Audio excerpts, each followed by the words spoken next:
Welcome back to the channel, everybody, for listed Black Pearl Stakes Day and Coastal Classic Day. A couple of very hard to beat on this card. I won't spoil who they are before you watch in the preview who they are. But great to be back doing a preview. I hope you enjoy the preview as always, and let's find the winners.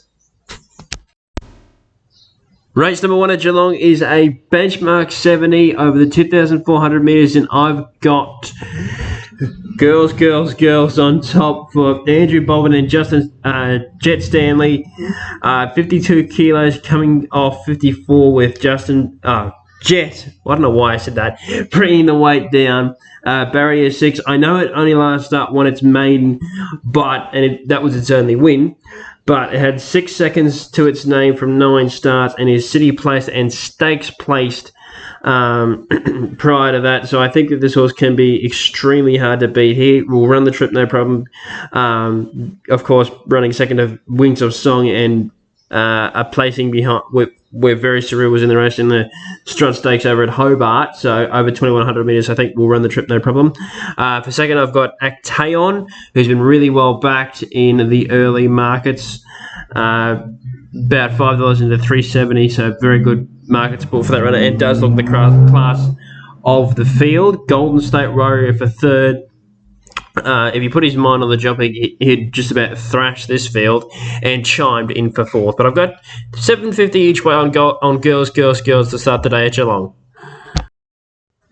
Race number 2 at Geelong is a benchmark 64 over the 1,700 metres, and I've got Samurai on top in what is a genuine 2-horse race.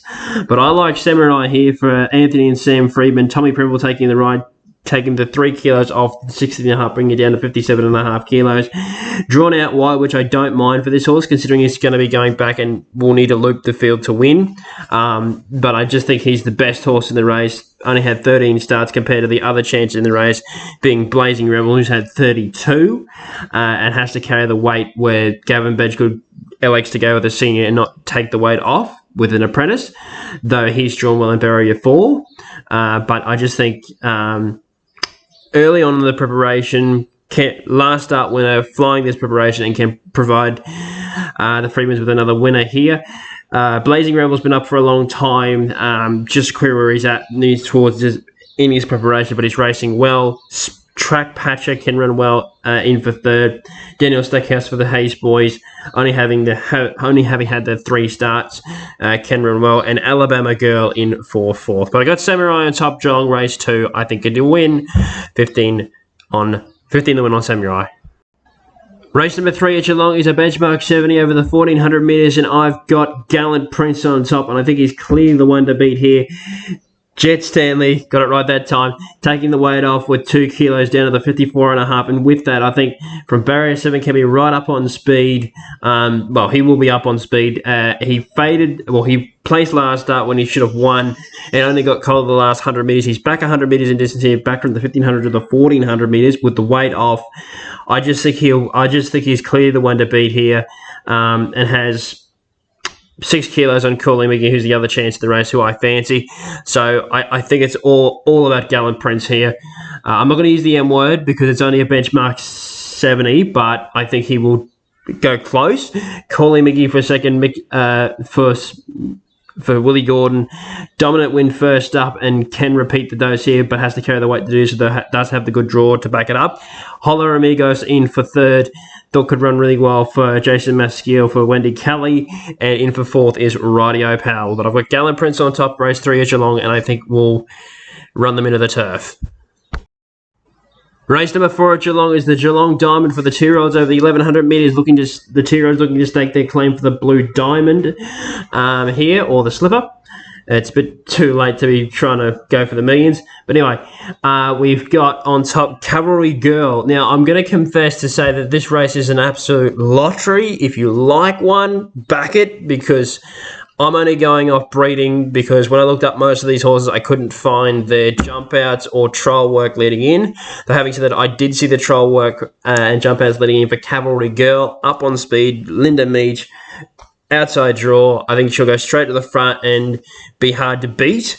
And I do like the breeding, being she's a 2-year-old filly out of Bivouac out of a dam of islands. So I want to bivouac's first 2-year-old runners, and I think that this horse can prove hard to beat. Yolo in for second.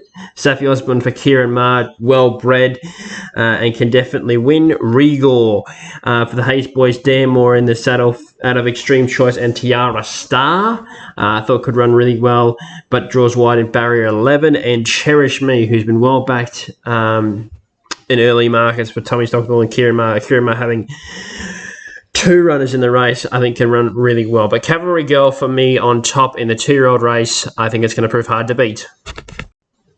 Race number 5 at Geelong is a benchmark 84 over the 1100 metres, and my first horse I am actually really confident on for the day. Don't Hope Do, well, second actually, Gala Prince was the first, but Don't Hope Do on top. Geordie Child, Simon Zara, outside draw. Absolutely no weight here.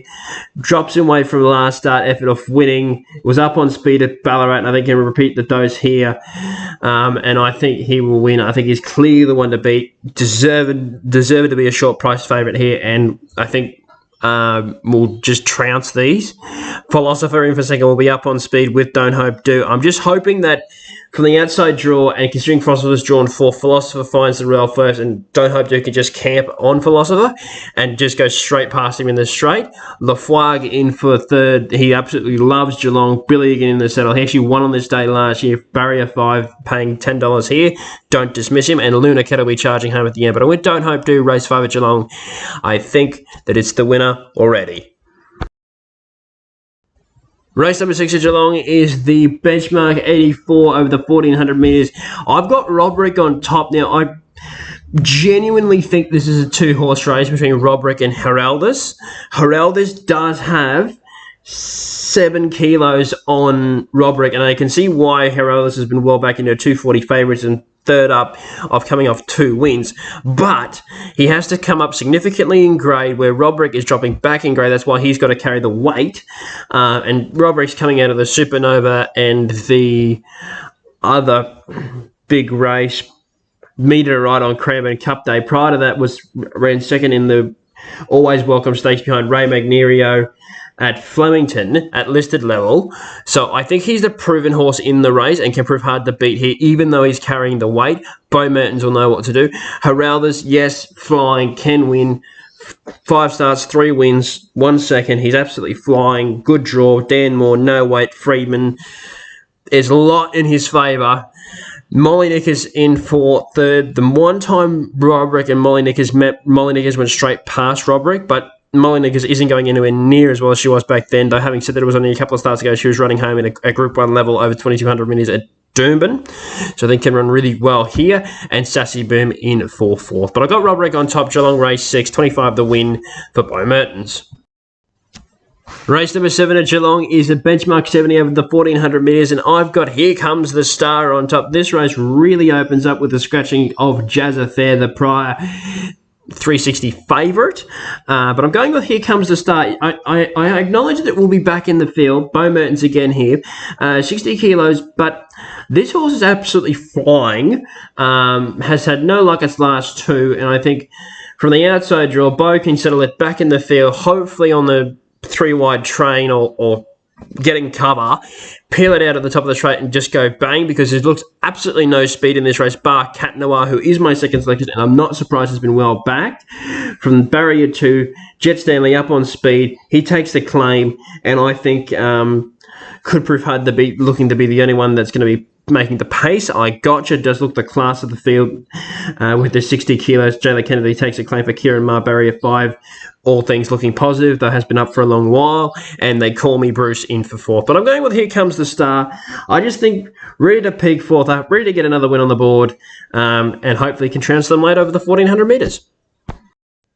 Race number 8 at Geelong is the Ladbrokes Coastal Classic over the 1700 metres, and I'm going to use the word, he's a moral. Holy Bands is a moral here. He won the race last year. He's going to win it again here. He has to carry the weight. He has to go up in weight from winning it last year, but look, he only gives to the winning chances down to Night Endeavour, about 4.5 kilos to Night Endeavour and a couple of kilos to Dashing, 2 kilos to Right and Rose, and that's enough for mine. You know, he's deserved of the 60, but It's a 7-horse field. He won the race last year. I just can't see how they're going to beat him. I mean, he's flying. He ran third last start at Group 3 level in the Eclipse behind New Energy and Poison Chalice. Very good run. He had no luck in his 2 runs in Sydney, being in the 5 Diamonds prelude and in the 5 Diamonds. He was a little disappointing at Sandown in the Sandown Stakes, but he was running on there. And prior to that, he was running third at listed level behind Chrysaor and Nicolini Vito at Flemington. And earlier on his campaign last year, he ran second to Tissue, multiple Group 1 winner in the Blamey Stakes. So what am I missing here? Half of this field wouldn't even get to that level. He is at that level, only has to hold his form to be winning, and I think he will here. I think he's an absolute moral. Dashing will be up on speed for a long way. Night Endeavour would need to reverse its form from last start, and Right and Rose beat Dashing a couple of starts ago, but I think Dashing has Right and Rose on the canvas after the last start. But holy man, it's all about him here. Race 8, just get on. Race number 9 at Geelong is the listed Black Pearl Stakes for the fillies and mares over the 1,200 metres, and I've got She Dances on top. Now, I know what everybody's going to say. Look, she's gone. She's got no hope of winning this. She had a genuine vet issue first up, and she probably was ridden a bit upside down last start at Caulfield, so forgiving that. Linda Mead Sticks, barrier 2. Not a lot of speed here. She looks the one with all the upside, with all the class. And I just think with Linda sticking, because she's won so many good races on her, great front runner and great front running jockey, inside draw. I think it's all about She Dances. $19 into 12 already. The market's spoken early, and I wouldn't be surprised if there's more money on the day for her. So I think She Dances is the one to beat. Cleo Cat for second. I'm holding the faith that this horse. $9 is way over the odds. 5 from 5. Morabi was 5 from 5 going into the Christmas Stakes, and she was a lot shorter than this. So I think $9. I'm not saying that Cleo Cat is any sort of horse like Morabi, but when you get to 5 from 5, you start paying attention. Big Zo in for third, I think can run really well. 5th up for Daniel Stackhouse, and Inhibitions for 4th. But I've got She Dances over the odds for mine. Black Pearl Stakes on top, and I think she can win it. Race number 10 at Geelong is a 1,100 metre handicap for the 3-year-olds, and I've got Danskia on top. Danexia on top. I don't know how to say it. Mick Price, Michael Kent Jr. trained Jet Stanley to ride, bring the weight down to 51 kilos from the outside draw barrier 7. I think it's the one to beat. This horse had its maiden run back in the spring, won impressively, and the work leading into this campaign has been impressive as well, so I think can take beating here with no weight. Sweetheart came from the back of the field at Ballarat last start and absolutely trotted in. Daniel Stackhouse 6, but again has the outside draw and will go back from there. Bandit Brothers has got the elite form, having been a Group 1 winner of the Vane Stakes, and then ran 4th to Growing Empire, Wonder Boy, and Stay Focused. That's excellent form for a race like this, just to query how fit he is first up, and Senior Bill in for 4th. But I got Danskia on top, race 10 at Geelong. I think he'll prove one of the ones to beat. Thank you for watching my preview for the listed Black Pearl Stakes Day and Coastal Classic Day. It's great to be back doing the previews, and I hope you enjoy. I hope I found a couple of winners for you here. I'm pretty keen on a couple, and I'm very keen on Holy Man's in the feature, one of the 2 features, and I hope he can win. Thank you again, and I'll see you next Saturday.